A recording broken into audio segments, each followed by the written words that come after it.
Support WrestleTalk! Give us a subscribe. Hello and welcome to the WrestleTalk News. I'm El Fagador, Laurie Blake. Coming up, a top indie star turns down AEW's offer of a contract, Seth Rollins shoots on intergender wrestling in WWE, and is a top star returning to WWE for SummerSlam. And it isn't Goldberg. But before we get into all of that, support WrestleTalk and give us a subscribe because we're climbing that hill to 1 million subscribers, and we'll be giving you guys rewards for every 50,000 subs mark we hit on the way. So at 750,000, 800,000 and 850,000 and so on, we'll be doing something special as suggested by the SWAF Nation. Suggestions so far include Ollie Fantasy booking Bailey Sting, go to America for a series of live versions of our Drunk Cast Ramble Club, and a pub crawl around London. Fantastic idea. I'm going to start right now. I'll see you when you get it. I'll see you when you get it.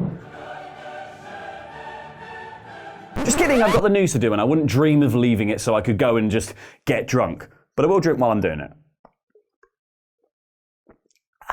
It's early in the morning. And with good reason, because booze might be the only thing to help me make sense of the great Khali's Instagram. It was brought to my attention by former police officer, Fashion Division Fandango, who tweeted to say, "Don't be sleeping on great Khali's IG." Now, after a thorough investigation, I can say that it's kind of as you would expect. A bunch of wrestling photos and videos and tons of workout clips. But there's also the Punjabi playboy dousing himself in tanning oil to dank hip-hop beats, discovering that there's a snake in his boots, and weirdly, quite a lot of him chopping bricks in half. Like doing it right in front of a half-finished looking garage as well. Khali, we need those. The least you could do is chop a bit of corrugated metal into a door. Crazy.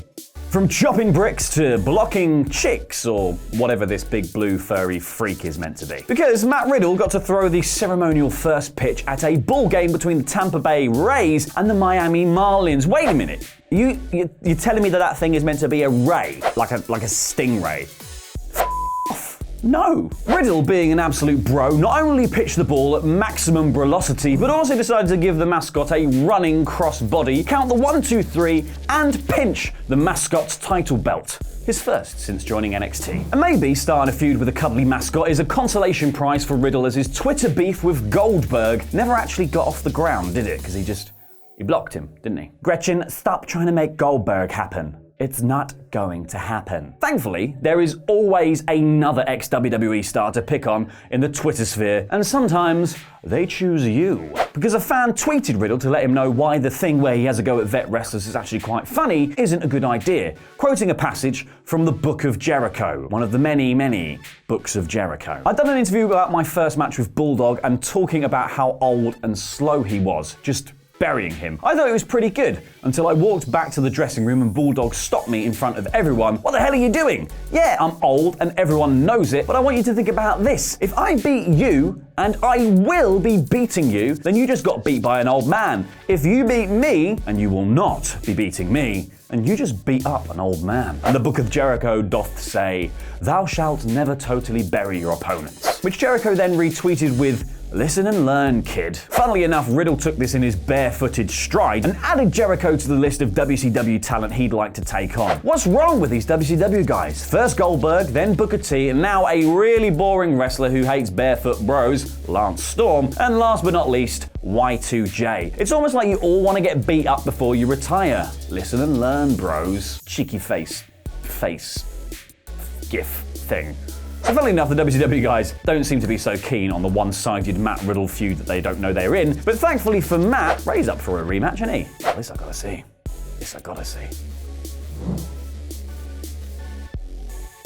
With the current landscape of the pro wrestling world, contract offers must be rolling in for old Raymond right about now, because WWE and AEW have been at it again, offering people money for their craft. Disgusting. AEW reportedly had their sights set on NWA World Heavyweight Champion Nick Aldis, the man who lost the belt to Cody at All In, but managed to regain the 10 pounds of gold he shed at the pay-per-view and about 10 pounds of ice cream shame weight, most likely by NWA 70. Well, it turns out that Nick turned them down. He revealed in an interview with Daily DDT that he rejected the offer because they wanted him to give up working with the NWA. He said, I'll tell you the truth. I was made an offer by AEW. I counter-offered with, I'd like to be able to do both. I'd like to work with them because obviously I have great admiration for Cody and the Bucks for what they've been able to do, but I wasn't prepared to walk away from the 2 years of work I've done with the NWA. And that was that. I left it open with, if you can find a way to keep doing this and do your show, I'll do your show. They essentially wanted to offer me a contract and have me walk away from what I'm doing here, and I said, that doesn't make any sense to me. But despite the talks falling through, Aldis says he remains on good terms with Cody and the Young Bucks, but it's unlikely that he's ever going to work with AEW while still the NWA champion, as that company recently cut ties with Ring of Honor, as it's reported they are looking to set up their own weekly TV proposition in future, and AEW is also going to fit the bill of weekly television proposition. Meanwhile, WWE have been quietly making moves on a number of indie talents and trying to woo them over to the dark side. Or to NXT, the black and gold brand. It's the darkest of the brands, NXT.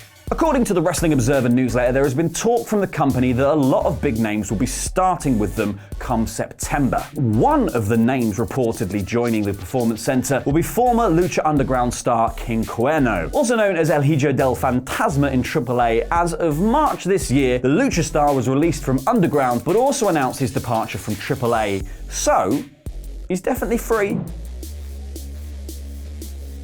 Someone who shouldn't have any free time is Eric Bischoff, who has been named captain of the good ship Smackdown by Pirate King Vince McMahon. And while Heyman is over on Raw having Braun Strowman bust through branding boards, the ongoing cucking of Mike Kanellis, and wrestling in commercials, you goddamn madman! Bischoff has been on Smacky D doing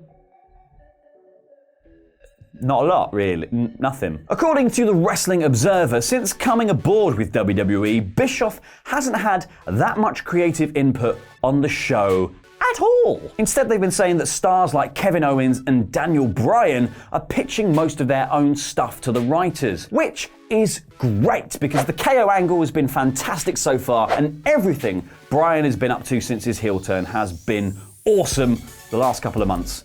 Or he's not really done much, notwithstanding. But funnily enough, one other name reportedly pitching their own storylines is the best in the world, Shane McMahon, which I imagine goes something like, and I'm there, and I'm there, and I'm there.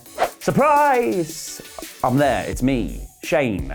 Which may be why Kevin Owens' pitch for his own story has been, and then I stunner Shane. Back to Raw, and someone who perhaps hasn't had the best run of things over on that show recently is Seth Rollins, who has not only had to go out with Becky Lynch at home, but also on TV. It must be so hard. Admittedly, neither Becky or Seth have seemed all that enthused by the storyline of they are going out, especially as it was all this big lead up to a match with Baron Corbin and Lacey Evans. Woo! Set the card alight. No, genuinely, set it, burn it. I don't want to see it anymore. Which admittedly did have one of the more talked about spots in recent WWE history. Corbin hitting the end of days on Lynch. Actual intergender wrestling in a WWE ring. Which, according to an interview Rollins gave to the Daily Star, it doesn't sound like he's really into it that much. There are places for it, but this full-on independent style women versus men match where the women are choke slamming the men, our business is based in realism a little bit. So let's do that as best we can.